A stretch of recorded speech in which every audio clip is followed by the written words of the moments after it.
problème.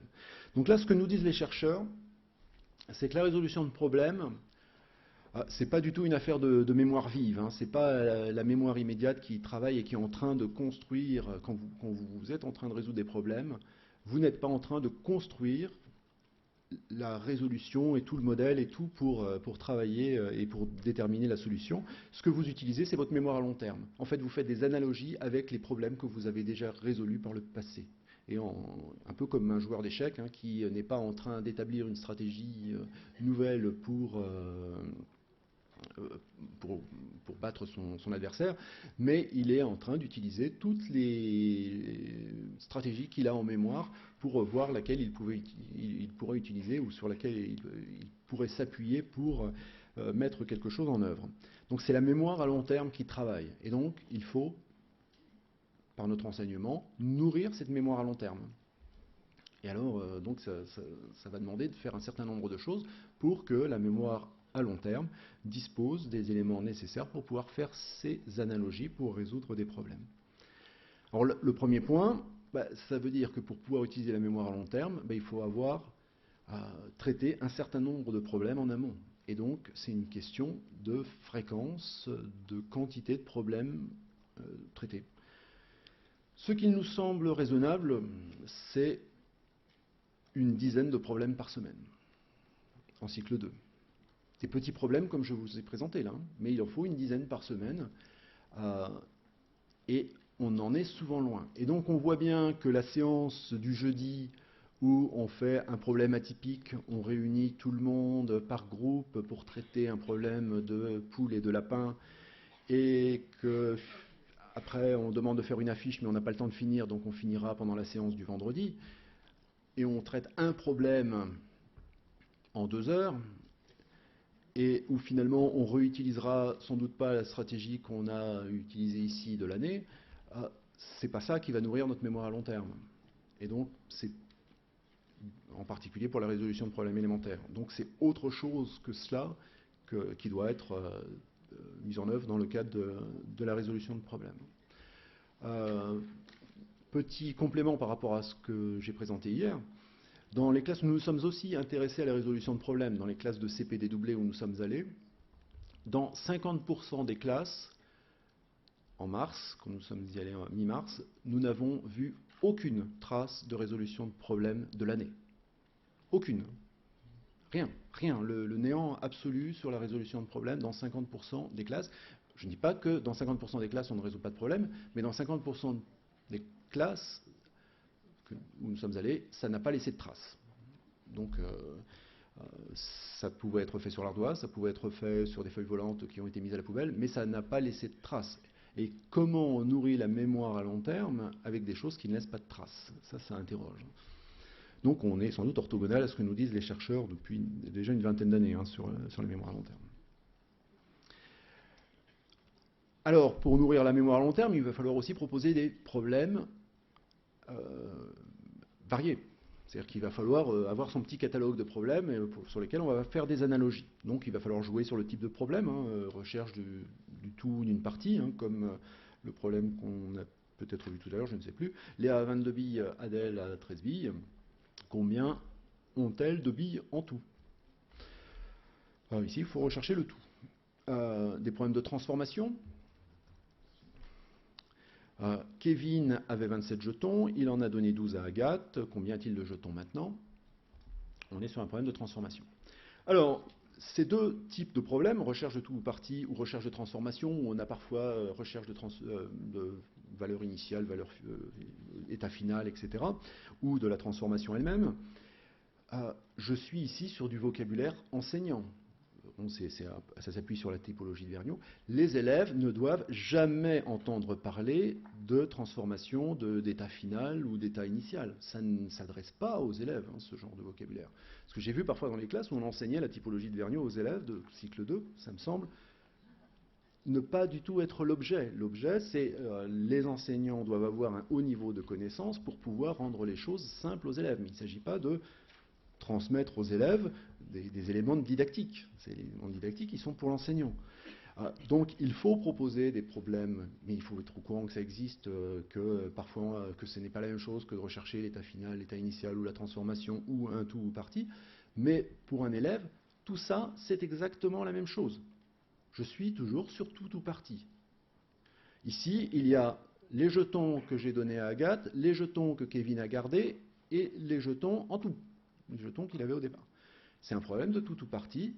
Ça se modélise de la même façon, et c'est exactement la même chose. Donc il ne s'agit pas de créer une multitude de catégories pour les élèves, au contraire, d'en créer le moins possible pour que les choses soient le plus simples possible, mais l'enseignant, lui, il a en tête que dans une catégorie, il y a plein de sous-catégories, et il va être dans la variété pour montrer comment chacune de ces sous-catégories se rattache à sa catégorie principale. C'est très compliqué de faire simple, mais le but c'est de faire simple. Et la tâche qui est compliquée doit être dévolue à l'enseignant et pas à l'élève. Des problèmes de comparaison, on en a parlé tout à l'heure. Donc là, par contre, là, on est sur quelque chose qui se modélise autrement. C'est un autre type de modélisation et on le verra, on le voit bien quand on s'intéresse aux représentations. Jouer sur les nombres en jeu. Alors, on sait bien que la catégorisation de Vergniaud est insuffisante et qu'elle ne traite pas de toutes les difficultés des élèves. Par exemple, dans un problème de soustraction, quand on a les nombres 37 et 33, et il faut faire une soustraction, ce n'est pas du tout la même chose que quand on a les nombres 37 et 4, où il y a à chaque fois une soustraction à faire, mais intellectuellement, c'est différent, et on sait qu'on a des taux de réussite qui vont du simple au double entre ces deux types d'exercices. 37 moins 4, c'est beaucoup plus simple que 37 moins 33. Et donc, il n'y a pas le même taux de réussite, et donc on voit bien que c'est pas seulement une question de typologie de problème qui est en jeu ici.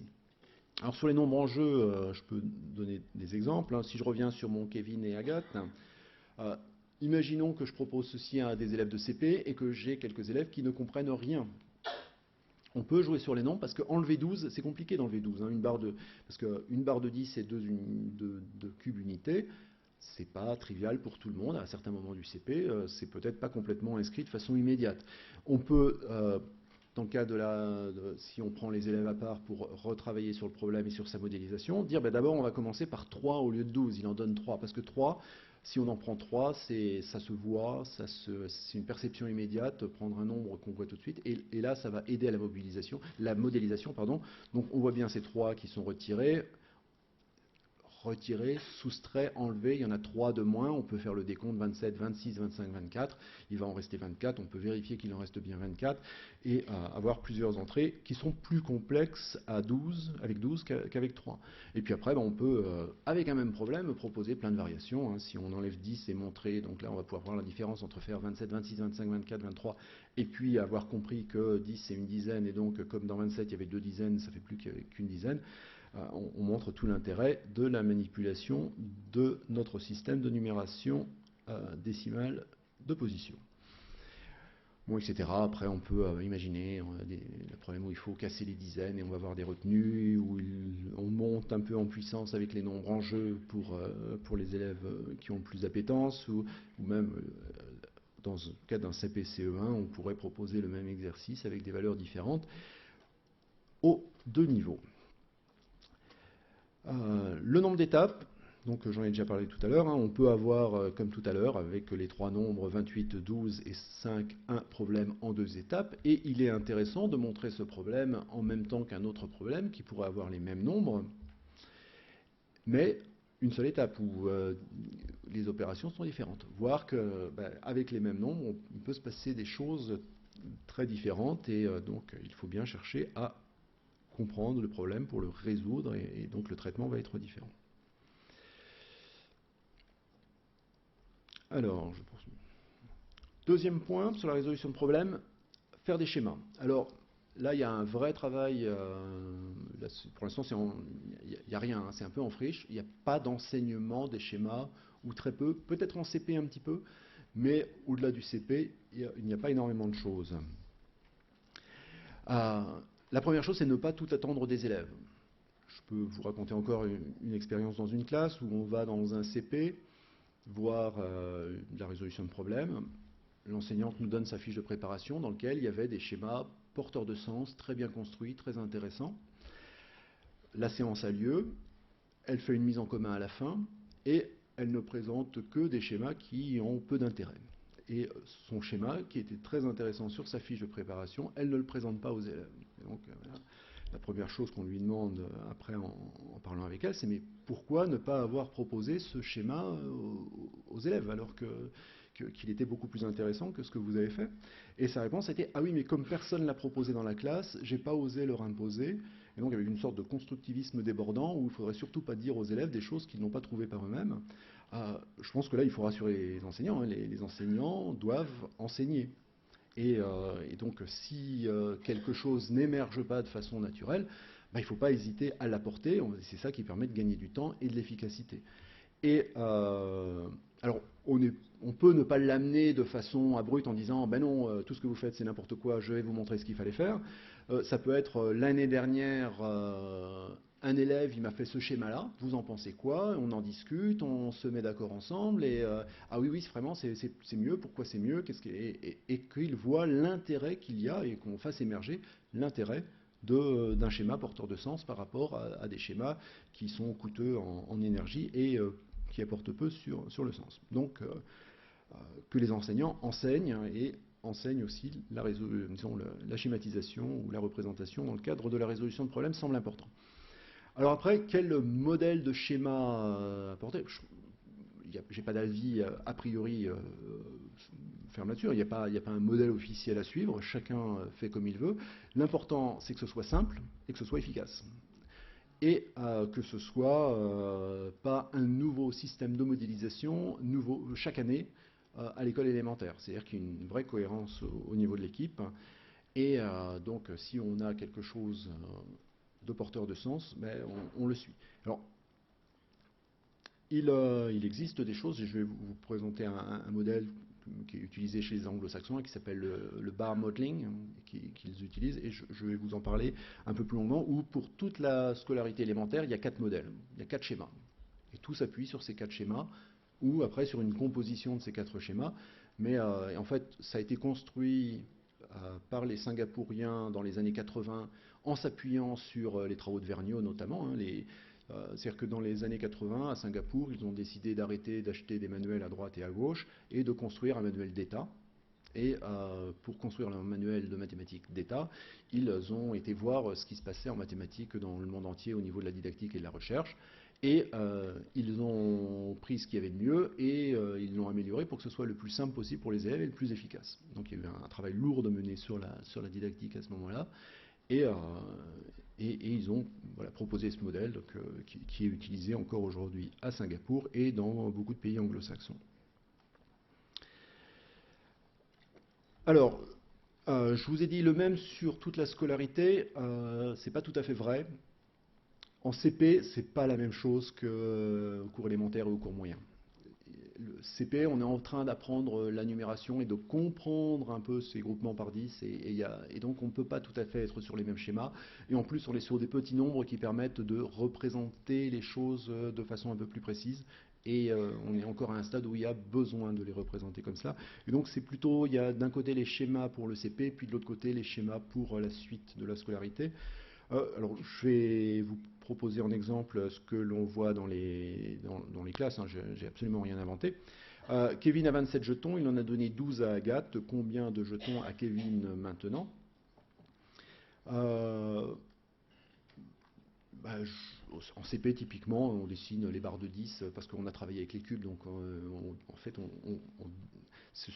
dessine pas les jetons, on dessine les cubes qui représentent les jetons avec lesquels on a travaillé en amont. Et donc, on passe de l'objet qu'on a manipulé à ce dessin-là. Et après, donc là, on est sur du parti tout. En gros, il y a 2 écoles. Il y a ceux qui rayent et ceux qui entourent. Entourer, c'est sans doute mieux, parce que quand on a du parti tout, c'est pas toujours donné, pas toujours retiré, et c'est plus facile de dire, si on avait les jetons de Kevin, les jetons d'Agathe, on entoure les jetons de Kevin et puis, ou d'Agathe, et puis on voit ce qui n'a pas été entouré. Alors, moi, c'est pas ce que j'ai fait ici, je l'ai rayé, mais on peut faire les deux. Donc je raye les jetons qu'il a donnés à Agathe et apparaissent clairement les jetons qui lui restent. Il n'y a plus qu'à les compter. Le même problème peut être proposé en CE1 en montant un petit peu en puissance, en changeant les nombres. On pourrait imaginer Kevin avait 123 jetons, il en a donné 47 à Agathe. Combien de jetons a Kevin maintenant? Donc là, on ne va pas dessiner les jetons, on est en CE1, on est sur un niveau un peu supérieur. On va être sur moi je vais vous proposer le schéma, le bar modèle que suivent les anglo-saxons. On fait une barre et on dit, bah, ça c'est les jetons de Kevin, il en a 123. Et puis il en a donné à Agathe, donc il y en a une partie, les 47 qu'il a donné à Agathe. Et puis ce que je cherche, c'est ce qu'il y a à côté. Et voilà, j'ai fini mon schéma. C'est ça mon schéma pour mon problème. C'est un problème partie-tout. On voit qu'on est sur un problème de transformation, mais c'est un problème de partie-tout. Et je pourrais avoir ce schéma dans le cahier en termes d'institutionnalisation. Dans ce cas-là, je mettrai la légende pour dire ce que chaque nombre représente. Mais dans le cahier de résolution de problème, il n'y a pas besoin de mettre la légende nécessairement. Voilà un premier exemple. Je vous propose un deuxième exemple avec un problème de comparaison. Antoine a 26 billes, il en a 17 de moins que Johanna, ce qu'on a déjà vu tout à l'heure. Combien Johanna a-t-elle de billes? Donc je peux déjà dessiner les 26 billes d'Antoine, ça c'est facile. Alors, Johanna, combien en a-t-elle? Il en a 17 de moins que Johanna. Ça veut dire que Johanna, elle en a plus. Et elle en a 17 en plus. Donc il faut que j'en rajoute encore 17. 17, c'est ceux qu'elle a en plus, Johanna. Et maintenant, tout ça, c'est ce qu'elle a, Johanna. Et il ne me reste plus qu'à les compter, sachant que va falloir que je fasse un petit paquet de 10 pour pouvoir compter plus facilement. Et je trouve 43. On peut proposer le même exercice en CE1, en changeant les nombres, par exemple. Antoine a 86 billes, il en a 35 de moins que Johanna. Combien Johanna a-t-elle de billes? On repart sur notre modèle avec des barres, le bar modèle. Antoine, il en a 86. Johanna, elle en a 86, mais encore 35 en plus, puisqu'Antoine, il en a 35 de moins. Donc Johanna, elle en a 35 de plus. Et si je veux compter le nombre de billes de Johanna, c'est ce qu'il y a ici, ce que je cherche. Je vois que j'aurais pu répondre à une autre question qui est combien ont-ils de billes en tout? Et cette question, elle apparaît ici. Donc c'est le même, il n'y a pas un schéma à refaire, c'est le même schéma, toujours dans un problème de comparaison. Si je prends ce que les anglo-saxons et notamment Singapour a proposé, donc je vous ai dit qu'il y avait 4 schémas, je vais vous montrer les 4 schémas en langue originale. Il y a pour l'addition et la soustraction, il y a le tout parti, donc c'est ce qu'on a vu à l'instant, avec 2 parties et puis un tout, et soit on cherche une partie, soit on cherche le tout. La comparaison, c'est ce qu'on a vu aussi à l'instant, où on nous dit qu'il y en a un qui en attend de plus ou de moins que l'autre. Et on a la même chose pour la multiplication, du style quelqu'un a 4 enveloppes, et dans chaque enveloppe il y a 17 timbres. Combien y a-t-il de timbres en tout? Donc là on a 4 parties, et on a le tout, et on pourrait, alors là je vous ai donné le nombre de parts et la valeur d'une part, et donc on peut rechercher le tout, mais on pourrait donner 2 autres de ces 3 éléments et rechercher le troisième, soit en faisant une multiplication, soit en faisant une division. Et puis il y a le dernier, où c'est Antoine a 17 € et Johanna a 4 fois plus d'argent que lui. Combien ont-ils d'argent en tout? Donc voilà le schéma qui correspond à ça.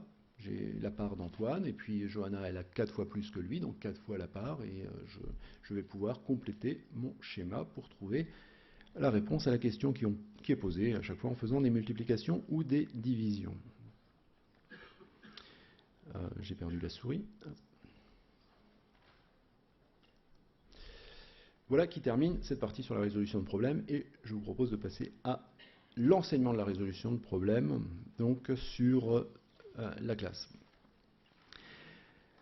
Alors, je vous ai déjà dit, je le redis, c'est un travail d'équipe. La résolution de problèmes est une affaire de l'équipe. au moins de l'école, hein, ça peut même être du réseau, mais on doit travailler de façon cohérente sur les modèles de schéma que l'on retient pour qu'il y ait une vraie cohérence et que ce soit pas ça change tous les ans, et peut-être même pour les exemples prototypiques sur lesquels on s'appuiera à chaque fois pour dire c'est comme. Et, euh, et donc, il faut se mettre d'accord, et aussi sur le type de problème proposé. Typiquement, et on a l'impression parfois que pendant les étés, il se passe énormément de choses. Hein. À la fin du CE1, il m'arrive régulièrement de voir des problèmes en plusieurs étapes, des problèmes assez complexes. Et soudainement, quand on arrive en début de CE2, on retombe sur des problèmes élémentaires d'addition et de soustraction où il ne faudrait vraiment surtout pas leur demander quelque chose de trop compliqué. Et il y a un retour en arrière de plusieurs mois entre juin et septembre, alors qu'il faudrait continuer d'avancer et s'assurer que la période 1 d'une année soit bien la suite de la période 5 de l'année précédente, et pas un retour en arrière de 6 mois qui fait que à la fin on n'a pas le temps de boucler le programme de l'année parce qu'on a fait celui de l'année précédente pendant un temps long. Quand et combien, j'en ai déjà longuement parlé aussi, donc je rappelle, hein, nous on fixe, on dit une dizaine de problèmes par semaine nous semble raisonnable, avec des séances qui peuvent être spécifiquement consacrées à la résolution de problèmes, mais ce n'est pas parce que c'est spécifiquement consacré à la résolution de problèmes que c'est l'objet de travail. On peut imaginer en CP ou en CE1 une séance sur la numération dans laquelle on ne fait que résoudre des problèmes. On travaille sur la numération, c'est l'objet numéro 1, et ça se fait par la résolution de problèmes pendant toute la séance. Ou on travaille sur les additions et les soustractions, sur les opérations posées, uniquement en résolvant des problèmes. Parce que chaque opération, il va falloir la poser, et on a choisi les nombres en fonction des compétences que l'on veut travailler en termes de calcul posé. Donc ce n'est pas des problèmes uniquement pour les problèmes, c'est des problèmes dans lesquels on est en train de travailler autre chose, mais en travaillant sur les problèmes. Ça peut être aussi des problèmes isolés dans une séance, hein, on est en train de travailler sur la numération, puis à un moment ou à un autre, il y a un petit problème qui apparaît. Donc toutes les séances ne sont pas uniquement des séances de résolution de problèmes, mais dans à peu près toutes les séances, il y a un moment ou un autre où on va résoudre un petit problème. Alors, point suivant, bien calibrer le niveau de difficulté des problèmes proposés. Donc là, ça s'appuie aussi sur les chercheurs qui nous disent que le cerveau humain et l'être humain en général aiment bien chercher, ça lui procure du plaisir de chercher, mais il ne faut pas que ça dure trop longtemps, il se lasse assez vite. Et il faut trouver à la fin pour qu'il y ait de la dopamine et qu'il y ait un petit peu de satisfaction. Donc il faut chercher un petit peu, pas trop, mais chercher quand même et trouver. Il ne faut pas que ce soit trop facile, parce que si c'est trop facile et qu'il n'y a plus de recherche, il n'y a pas de récompense à la fin, il n'y a pas de plaisir. Donc il faut que ce soit suffisamment difficile pour avoir besoin de chercher et suffisamment facile pour qu'on trouve. Donc c'est le calibrage qui est assez fin, surtout dans une classe qui est hétérogène. Donc arriver à bien calibrer les problèmes retenus pour la séance est quelque chose de complexe, mais indispensable pour pouvoir avoir du plaisir. Ce calibrage, pour moi, ne sous-entend pas de proposer 3 fiches différentes aux élèves. Hein. C'est pas du tout ça. C'est au contraire, et j'ai insisté là-dessus, hein, c'est la même chose pour tout le monde dans la mesure du possible, sauf si c'est vraiment impossible. De toute façon, il ne me semble pas raisonnable de demander aux enseignants de faire 3 fiches différentes pour chaque séance, pour toute l'année, pour tous les enseignements. Ça ne me semble pas raisonnable. Et à la fin, ils ne pourront le faire que le jour où vous venez les voir dans la classe, mais pas les autres. Hein. Donc si c'est que ce jour-là, c'est pas très important. Donc il me semble raisonnable de leur dire d'être plutôt sur une différenciation a posteriori qu'a priori. Mais on en reparlera tout à l'heure. Alors, avant de parler de l'accompagnement, je vais parler un peu du lancement de la séance.